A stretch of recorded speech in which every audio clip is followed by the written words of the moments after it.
سرورا شاہا کریمہ دستگیرہ اشرفا، حرمت روح پیمبر یک نظر کن سوئے ماں۔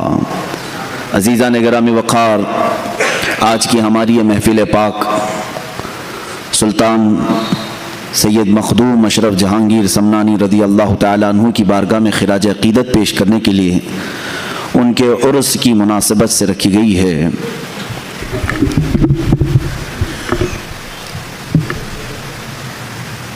یقیناً ہندوستان کے اکابر اولیاء کاملین میں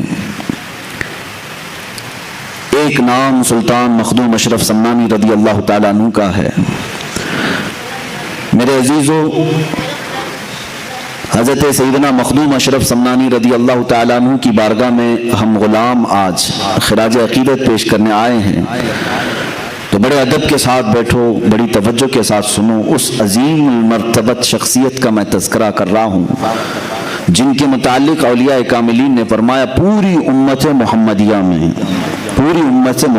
میں دو اولیاء اکرام کو جو فضیلت حاصل ہے وہ کسی اور کو نہیں ہے۔ کس معنی میں؟ دوسرے اولیاء کاملین بڑی بڑی خصوصیات کے حامل ہیں، لیکن تارک السلطنت ہونے میں دو اولیاء اکرام کا بڑا مقام ہے۔ ایک سیدنا ابراہیم بن ادھم رضی اللہ تعالیٰ عنہ، دوسرے حضرت مخدوم جہانگیر اشرف سمنانی رضی اللہ تعالیٰ عنہ۔ یہ دو وہ بزرگ ہیں جنہوں نے بادشاہت کی کرسی کو ترک کر کے فقر و فاقہ کو اختیار فرمایا۔ اس کو کہتے ہیں تارک السلطنت، سلطنت کو چھوڑ دینے والے۔ دنیا میں سب سے زیادہ دل پر غلبہ کرنے والی جو محبت ہے وہ کرسی کی محبت ہے، یہ اقتدار کی ہوس ہے۔ اسی لیے تصوف کے راستے پر چلنے والے ایک سالک کو سب سے پہلے صوفیہ اکرام اگر کسی بات کی تعلیم دیتے ہیں تو یہ فرماتے ہیں سب سے پہلے اپنے دل سے حب جاہ کو نکال دیں۔ حب جاہ کہتے ہیں کسی مقام کی خواہش رکھنا، کسی عہدے کی، کسی منصب کی خواہش رکھنا، یہ زہر بن جاتا ہے کبھی کبھار۔ اور اس عہدے کے لیے، منصب کے لیے، اس جاہ کے لیے بندہ کبھی کبھار اپنے اولاد کی قربانی دیتا ہے، کبھی کبھار اپنے دین اسلام کی بھی قربانی دیتا ہے، خداوند قدیر و جبار کو بھی چھوڑ دیتا ہے۔ یہ وہ حب جاہ ہے جو ایک مومن کے لیے زہر ہلاہل ہے، یہ قاتل ہے، اور اس کو ترک کرنا بھی آسان کام نہیں ہے۔ میں آج اس عظیم السلطنت، عظیم سلطان مخدوم جہانگیر اشرف سمنانی رضی اللہ تعالیٰ عنہ کے قدموں سے وابستہ ہو کر عرض کروں گا 708 ہجری یعنی 8ویں صدی ہجری چل رہی تھی، ابھی یہ 15ویں صدی ہے، 8ویں صدی ہجری میں سمنان ایک علاقہ ہے ایران کا۔ ایران پہلے خراسان کہلاتا تھا۔ خراسان میں افغانستان کا کچھ حصہ، اب کے موجودہ رشیا کا بھی کچھ حصہ، رشیا نہیں اب وہ ٹکڑے ہو چکے ہیں سوویت یونین کے، اور ایران کا کچھ حصہ ملا کر خراسان کہلاتا تھا۔ خراسان کی حکومت کا جو دارالسلطنت ہوا کرتا تھا وہ سمنان ہے، کیپٹل سٹی۔ اور سمنان کی جو حکومت تھی اس کا خاصہ یہ تھا، اس کی اسپیشلٹی یہ تھی کہ یہ حکومت ہمیشہ سادات کی بارگاہ میں ہوا کرتی تھی، آل رسول اس تخت پر بیٹھتے تھے۔ سمنان کی حکومت کو سنبھالنے والے سادات ہوا کرتے تھے، بادشاہ بھی سادات میں سے تھے۔ حضرت سیدنا ابراہیم نور بخشی رضی اللہ تعالیٰ عنہ جو مخدوم اشرف سمنانی رضی اللہ تعالیٰ عنہ کے والد ہیں، یہ سلطنت پر بیٹھے ہوئے کافی عرصہ گزار چکے تھے۔ ان کے گھر میں 3 بچیاں تھیں، 3 لڑکیاں تھیں، لیکن فرزند نہیں تھا، کوئی نرینہ ولد، بیٹا نہیں تھا۔ تو کبھی کبھار مایوس رہتے تھے کہ کیا یہاں سے یہ سلطنت کا نظام جو سادات کے گھر میں چل رہا ہے ختم ہو جائے گا۔ آپ کی جو زوجہ محترمہ تھیں حضرت خدیجہ رضی اللہ تعالیٰ عنہ، وہ ایک ایسی پرہیزگار خاتون تھیں کہ ان کی زندگی میں تہجد قضا نہیں ہوئی. حضرت ابراہیم کی زوجہ حضرت خدیجہ، ان کو رابعہ ثانیہ کہا جاتا تھا، اپنے زمانے کی یہ دوسری رابعہ ہیں. یہ بھی ملول رہتی تھی، غمگین رہتی تھی. 3 لڑکیاں ہونے کے بعد تقریباً 8 سال کا عرصہ گزر چکا تھا. رات کو تہجد کے وقت اٹھیں اور بارگاہ صمد میں، رب ذوالجلال کی بارگاہ میں روتے روتے پھوٹ کر رونے لگ گئیں. دعا کرتے کرتے رو پڑی اس طرح سے کہ اے رب ذوالجلال، تیرے دربار میں آج ہاتھ پھیلائی ہوں، میرے گھر کوئی اب وارث نہیں. اور یہ پڑھنے لگی ربی لا تذرنی فردا وانت خیر الوارثین، ایک نبی کی دعا ہے. اور پھر اپنے آپ پر یہ ملامت کے طور پر کہنے لگی کہ تو بھی کیسی خاتون ہے کہ رب تبارک و تعالیٰ کی منشا اور اس کی مرضی میں خلل کیسے ڈال سکتی ہے. اس سے وہ چیز کیوں سوال کرے جو تیرے حق میں نہ ہو؟ اگر میری قسمت میں نہ ہو تو اسے جھنجھوڑنا کیوں؟ اخیر میں یہ کہتے ہوئے سو گئی کہ اے مولا، تیری منشا اور تیری رضا پر میں مکمل راضی ہوں.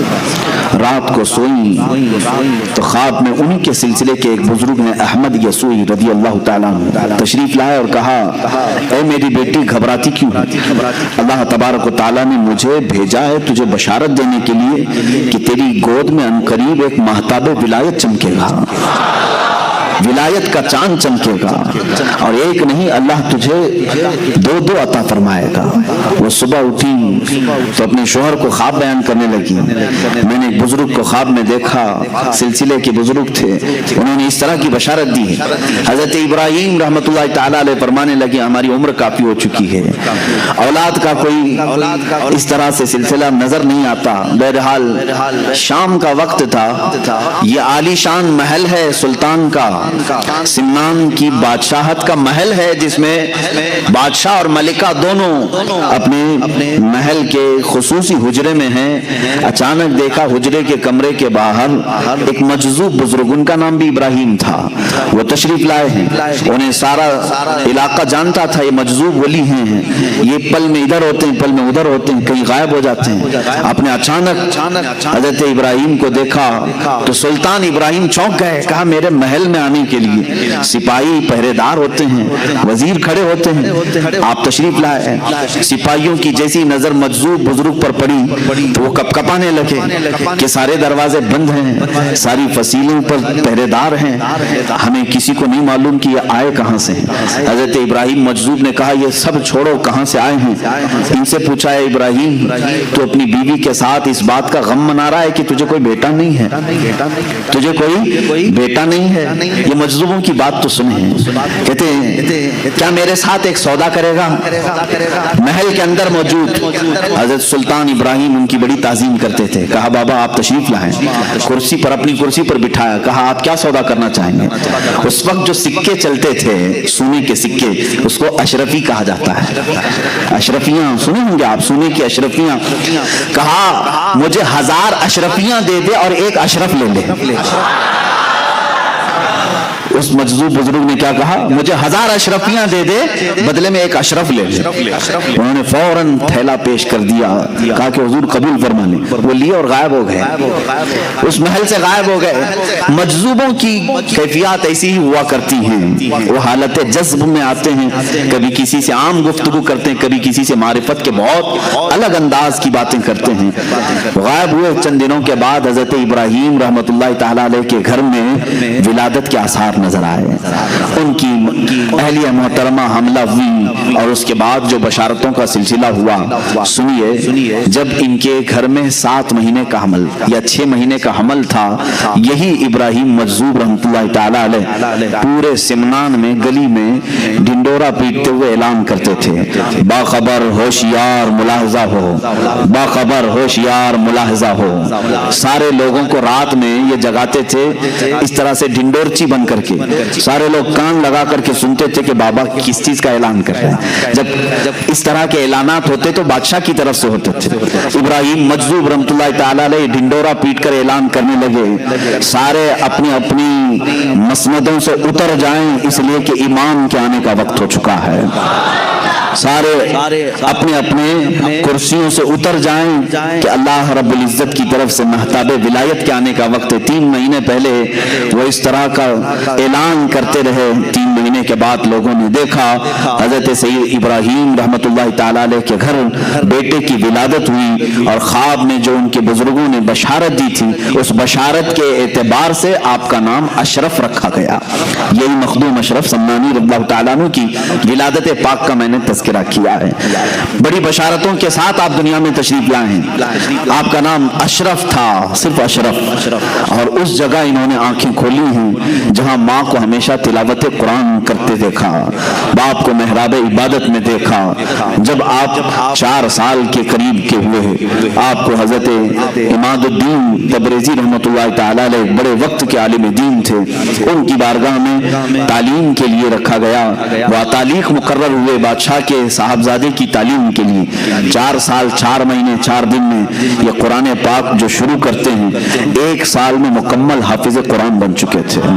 5.5 سال کی عمر ہو رہی تھی جب حضرت مخدوم اشرف سمنانی رضی اللہ تعالیٰ عنہ حافظ قرآن ہو چکے تھے۔ 7 سال کی عمر تھی اس وقت پوری دنیا میں جو مشہور قرأتیں ہیں، 7 قرأتوں سے قرآن پڑھا جاتا ہے، جس کو قرأت سبا کہتے ہیں۔ عام لوگ اب وہ سمجھ بھی نہیں پائیں گے کہ قرأت سبا ہے کیا چیز، اس لیے کہ یہ علم اٹھتا جا رہا ہے۔ 7 قرأتوں کے جاننے والے اب علماء بھی کم ہو گئے ہیں، یعنی قرآن 7 طریقوں پر نازل ہوا ہے۔ 7 قراء امام ہیں قرآن کے، اور ان کے راوی ہیں پوری دنیا میں۔ ہم جو قرأت آج پڑھ رہے ہیں ہندوستان میں، یہ قرأت امام عاصم کوفی رضی اللہ تعالیٰ عنہ کی ہے۔ ہمارے امام قرأت میں کون ہے؟ امام عاصم کوفی ہیں۔ ان سے روایت کیا ہے ان کے شاگرد نے حضرت امام حفص رحمۃ اللہ تعالیٰ علیہ۔ جو آج ہم قرأت پڑھ رہے ہیں قرآن کو، الحمدللہ رب العالمین الرحمن الرحیم مالک یوم الدین، یہ جو طریقہ ہے یہ قرأت امام عاصم کوفی کا ہے۔ اس طرح 7 امام ہیں قرآن پاک کی قرأت کے۔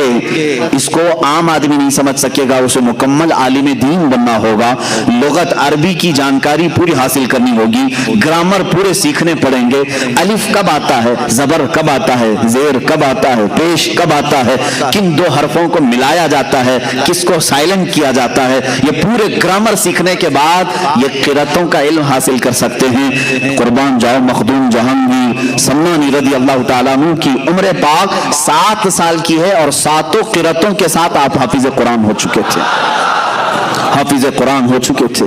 عزیزان گرامی، یہاں تو 7 سال کی عمر میں ابھی بچے کو قرآن کا پہلا پارہ پڑھنا نہیں آتا، دیکھ کر کے وہ اللہ کے ولی تھے، اور اللہ تعالیٰ نے انہیں علم لدنی عطا فرمایا۔ علم لدنی کہتے ہیں جو غیب سے دیا جائے۔ جب گھر صاف ستھرا ہو، ماں باپ کی تربیت اچھی ہو، تو فیض بھی اللہ تعالیٰ کی طرف سے جلدی